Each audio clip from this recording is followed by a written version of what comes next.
So what does it mean and what is the correlations between media and reality? Number one is that media as a constructed reality. So in this context, media act as a powerful mediators between the events itself and also the publics. So it construct the versions of reality through the storytellings, through the framing, and the selections of the information. For example, when I say to you, in your opinion, what do you think about America? Maybe some of you will say that America is all about a developed countries. America is the center of excellence in education. But maybe some of you may think that when you heard the word America, you will talk about racism. You will talk about maybe Islamophobia and etc.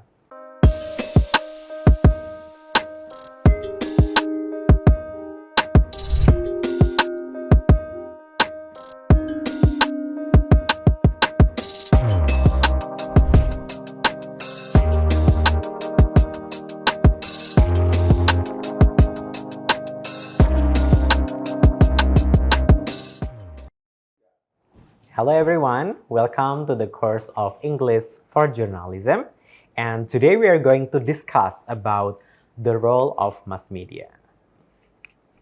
So what is actually mass media, everyone? So if you take a look at the pictures, I give you the pictures of the Europeans big building with the word of democracy. So can you guess what does it mean by that?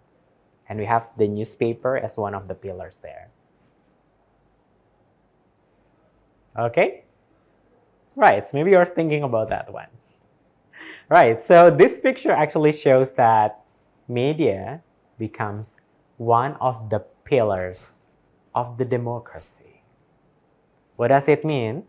Media play very important roles for the expressions of someone, expression of people or bigger society, and also as the access or the channel to deliver the information. So when we talk about mass media, we talk about many things of the mass communications, including newspaper, whether it is printed newspaper or online newspaper, televisions, whether it is, let's say, the television that we know we have some TV stations, or maybe we have the cable televisions. We also have radios, and the recent one, the most powerful one, is internet. Right. So when we talk about the internet in this context, we talk about the mass media that is owned by an organizations. It's not just the information just spread without any intentions for the netizen itself. So when we talk about mass media, we have at least three big roles of it. The first one is the informative roles. That is how mass media provide news and informations to the publics, and also presenting the accurate and unbiased information. Second one is the education role. How the society is over by the diverse perspective of one issue. For example, when we talk about the concept or the issue about imported rice in Indonesia, some people may agree with that, some other people disagree with that because many perspective that comes from it. But when media deliver from the perspective of the government, the perspective of the farmers, the perspective of the business, and etc., the people will be educated about the stance that they should take and why government take certain stances toward the important policies in the nationwide scale. The third one is the entertainment roles. So entertainment roles in this context is that mass media is very important to give the update about what happened to our celebrity today, what happens to the update of the technology, what happens to the cultural trends in other parts of the world. So those are the entertainment roles. So once again, informative roles, education roles, and also entertainment roles. So who is classified as journalists? Let's take a look at the video. So this video is taken from the C News Today from the internet. So you see that journalist is someone that delivering the news in the studio, or what we call as the news anchor. Journalist is also a talk show presenters, and journalist is also someone who are delivering the live reports to an event and delivering interview of it. Now, let's move to the next topic about media and reality. So what does it mean and what is the correlations between media and reality? Number one is that media as a constructed reality. So in this context, media act as a powerful mediators between the events itself and also the publics. So it construct the versions of reality through the storytellings, through the framing, and the selections of the information. For example, when I say to you, in your opinion, what do you think about America? Maybe some of you will say that America is all about a developed countries. America is the center of excellence in education. But maybe some of you may think that when you heard the word America, you will talk about racism. You will talk about maybe Islamophobia and etc. So reality is constructed through media by the selections of news. Like what happened today, what happened to Russia and Ukraine, what happens to the Palestine and Israel, and also what happened to the recent elections in the Indonesian context, for example.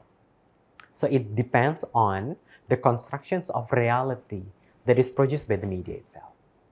So in this context, the journalist's decisions on what to include, what to emphasize, or what to contribute to the creations of the narrative will shape audience understandings about the events.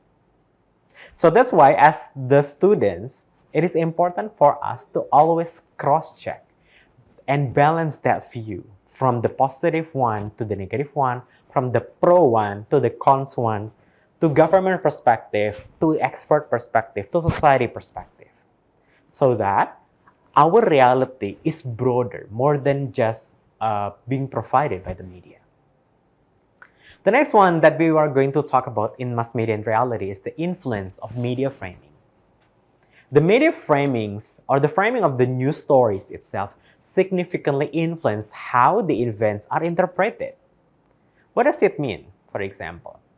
If, for example, the news about a disasters, flood disasters, focusing on the victims or the repetitions, then society will consider why governments do not take an actions, or why government actions focusing on the victims or not for the upcoming solutions to prevent the flood itself, for example. So that is actually the framings. And understanding media framing is crucial for the journalists and also the audience, as it sheds the lights on the inherent subjectivity in the presentations of the news. So in this context, journalists play very crucial roles on what perspective they want bring to our audience. And it is also not the journalists, but also media itself as the big institutions. So the example of the media reality is described in these pictures, where the reality here is that someone on the left is being, let's say, stabbed by someone on the right. But the reality is the shadow is different, what's being captured on the televisions. And also what happens to the next one, the next pictures about that face. It also reflects what does it mean by the media and reality. The constructions of reality is shaped and constructed by the media itself. Understanding that mass media and reality is very crucial, the media literacy experiments to the audience to navigate the complex relationship between the media and reality itself. Because in this context, developing critical thinking that enables someone to question the narrative of the media, identifying the bias, and discerns between facts and opinions is very, very important. So that, as a journalist, we should navigate the challenges of the digital media and should uphold the journalistic standards, fact-checking, adapting to the platforms, and also maintaining the commitment to the truth and accuracy itself. Yeah, for both the printed versions and also for the digital media versions. Next one, let's talk about mass media and power. So mass media has big power to control and also to control the mindset of the society. Because in this context, there is what we call as the corporate influence. What is corporate influence? Where media outlets are often owned by the large corporations or conglomerates, they have their own interests, they have their own value that can shape the editorial decisions and influence the content that is produced. And second of all is the political influence.